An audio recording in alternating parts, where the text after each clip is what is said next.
आहे की मी पहिल्या दिवशीपासून सांगतोय, बीडच्या प्रकरणामध्ये कोणालाही आम्ही सोडणार नाही।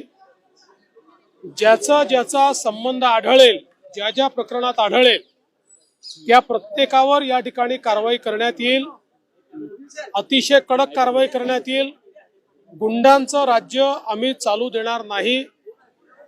कोणालाही या ठिकाणी अशा प्रकारे हिंसा करता येणार नाही, खंडणी मागता येणार नाही। या दृष्टीने तपास अतिशय गतिशील केलेला आहे आणि त्यामुळेच आज त्यांना त्या ठिकाणी शरणागती पत्करावी लागली आहे।